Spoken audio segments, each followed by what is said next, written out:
दोस्तों, मैं आपका दोस्त ललित पटेल अपना इंडिया से आज के एपिसोड में आपका हार्दिक स्वागत और अभिनंदन करता हूं। दोस्तों, क्या आलोक मौर्य एसएम ज्योति मौर्य के मामले में यूपी के ब्यूरोक्रेट्स ने कर दिया खेला? क्या आलोक मौर्य के शिकायती प्रार्थना पत्र वापस लेने के बावजूद भी एसएम ज्योति मौर्य के खिलाफ होगी जांच? क्या एसएम ज्योति मौर्य आलोक मौर्य के खिलाफ करेंगी मानहानि केस? दोस्तों नमस्कार, आज के एपिसोड में आपका बहुत बहुत स्वागत और अभिनंदन करता हूं।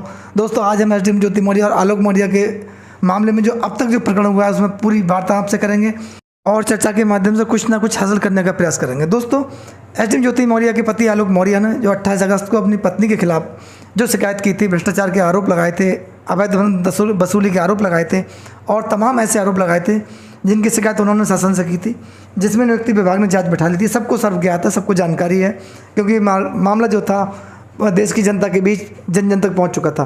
दोस्तों, लेकिन इसमें एक ये बात हुई, जब 28 अगस्त को आलोक मौर्य ने प्रार्थना पत्र वापस लिया तब देश की जनता इस मामले को समझ नहीं पाई और सन्नसी रह गई। कुछ लोगों का कहना था कि ये अचानक कैसे हो सकता है, लेकिन ये हुआ। कुछ लोगों का ये कहना है कि यूपी के जो ब्यूरोक्रेट्स हैं उन्होंने इस मामले में अहम भूमिका निभाई और कहीं ना कहीं इस मामले को मैनेज कर डाला।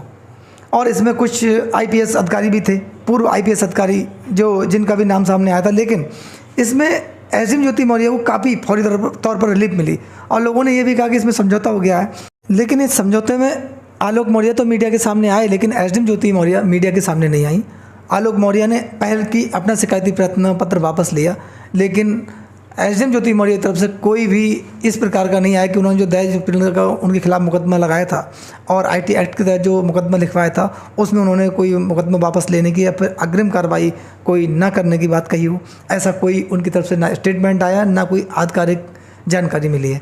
इसमें आलोक मौर्य स्टार्टिंग से ही कहीं ना कहीं सॉफ्ट रुख तैयार कर रहे थे अपने बच्चों की वजह से। उन्होंने कहा था कि ठीक है, मैं अपने बच्चों के लिए कंप्रोमाइज़ कर सकता हूँ, लेकिन एसडीएम ज्योति मौर्य की तरफ से कोई किसी प्रकार का कोई मैसेज या कोई मीडिया के सामने अपना बयान नहीं आया उनका, ना कोई जांच कमेटी के सामने उन्होंने बयान दिया। और इसमें कई ऐसे मामले आए थे कि ब्यूरोक्रेट्स को लेकर अगर बात कही जाए तब इसमें ऐसा भी माना जा रहा है कि ब्यूरोक्रेट्स ने कहीं ना कहीं आलोक मौर्य को मैनेज करके और उनको एक खेल में फंसा दिया, क्योंकि आलोक मौर्य के खिलाफ अब एसडीएम ज्योति मौर्य के पास ऑप्शन है कि वो चाहें तो मानहानि केस कर सकती हैं, मनीष दुबे भी कर सकते हैं। एक मामला तो ये बन रहा है। दूसरी बात ये कि एसएम ज्योति मौर्य कहीं ना कहीं इसमें जांच में फंस रही थी। उनके खिलाफ जो एविडेंस अगर मिल गए होते या फिर एविडेंस वो आलोक मौर्य दे देते तब कहीं ना कहीं एसएम ज्योति मौर्य के खिलाफ कार्रवाई हो सकती थी, जेल भी जाना पड़ सकता था, उनके खिलाफ एफआईआर भी हो सकती थी, यानी कि बर्खास्तगी तक का नंबर आ सकता था अगर आलोक मौर्य पर्याप्त एविडेंस देते जो उन्होंने आरोप अपनी पत्नी पर लगाए थे। कुछ लोगों का ये भी मानना है और न्याय के जो कानून के जानकार हैं उनका भी ये मानना है कि आलोक मौर्य ने भले ही अपना शिकायती प्रार्थना पत्र वापस ले लिया हो, लेकिन ये मामला गंभीर था और जिसमें भ्रष्टाचार का मामला था, अवैध धन वसूली का मामला था, तो जांच रुकना पॉसिबल नहीं है। भले ही ये जांच कमेटी अपनी जो बात है वो शासन तक पहुंचा दे, उसके बाद इसमें एक्शन ज़रूर होगा, क्योंकि एक्शन होना तय है, गंभीर आरोप है। इसमें आलोक मौर्य ऑलरेडी बैकफुट पर आ चुके हैं। क्योंकि बैकफुट पर इसलिए आ चुके हैं, मैं इसलिए आपसे कह रहा हूँ ऐसा, क्योंकि आलोक मौर्य के खिलाफ जांच कमेटी भी जो शिकायती प्रार्थना पत्र दिया था उसके आधार पर जो जांच पुनः होगी उसमें उनको नोटिस जारी कर सकते हैं कि भी जो आपने आरोप लगाए थे वो गंभीर प्रवृत्ति के थे, आपने वो आरोप निराधार कैसे लगाए भाई, इसमें आप अपनी सफाई दीजिए या आपने बयान दर्ज कराइए, और अगर आधार था तब आपने वो शिकायत वापस क्यों ली, इसके पीछे कारण बताइए। उन्हें कुछ ना कुछ इसमें कारण देना होगा। एक तो ये जांच के मैटर में आलोक मौर्य के खिलाफ जो उंगली उठ रही है और कहीं ना कहीं देश की जनता का मुंह जो मन है वो मुखर हुआ है आलोक मौर्य से। लोगों को थोड़ी पीड़ा महसूस हुई है, क्योंकि लोगों को एक उम्मीद थी कि आलोक मौर्य कहीं जनता की भी लड़ाई लड़ने का काम कर रहे हैं और न्याय मिलने की उम्मीद हो सकती है देश की जनता को, लेकिन वो उसे कहीं ना कहीं ठेस पहुँची है। लोग इसको एहसास कर रहे हैं। आलोक मौर्य से काफ़ी उम्मीदें थी, वो उम्मीदें जो है टूट गई हैं। तब जांच कमेटी भी कहीं ना कहीं उनसे क्वेश्चन कर सकती है। दूसरा, एसडीएम ज्योति मौर्य अगर अपना मुकदमा वापस ना लें, आलोक मौर्य के पास फिर क्या रह जाएगा, या उनके खिलाफ वो और मुकदमे कर सकती हैं। उनके पास आईपीएस पीसीएस लॉ भी है, कहीं ना कहीं उन्हें जानकारी भी आलोक मौर्य से ज़्यादा हो सकती है। हालांकि आलोक मौर्य अपनी कानून सलाह अपने अधिवक्ताओं के द्वारा ले रहे हैं, वो चीज़ अलग है।